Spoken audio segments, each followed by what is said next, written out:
They were never meant to be read aloud, and yet once uncovered they refused to stay silent. In the hills overlooking ancient Jerusalem, 600 years before the Common Era, a small burial cave held something no one was searching for.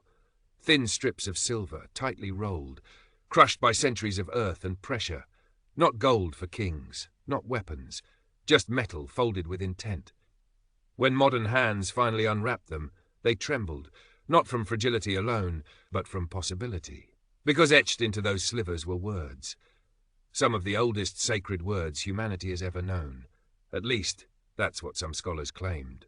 Others leaned closer, squinting at the faint scratches, the warped letters, the broken lines. They disagreed.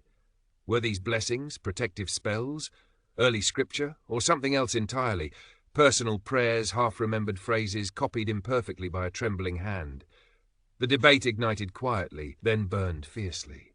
Linguists argued over the shape of a single character. Historians fought over grammar that barely survived corrosion. Theologians asked dangerous questions. If these words predated known scriptures, what did that mean for the stories built upon them? One camp insisted the text matched a familiar priestly blessing, evidence that sacred traditions were already fixed, already spoken, already revered. Another camp warned against certainty. They saw gaps, inconsistencies, variations that suggested evolution, not permanence. And at the center of it all sat the scrolls themselves, mute, stubborn, unchanged. A turning point came not from argument, but from silence. Imaging technology revealed details no eye could see before. Letters layered atop letters, corrections etched over older mistakes.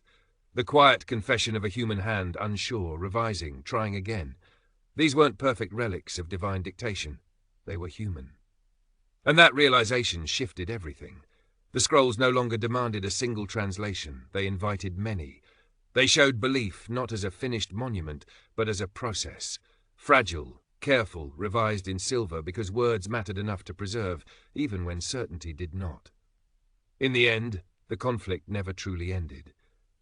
Scholars still disagree. Debates still echo through lecture halls and footnotes, but perhaps that's the point. Because these tiny amulets didn't survive to give us answers carved in stone.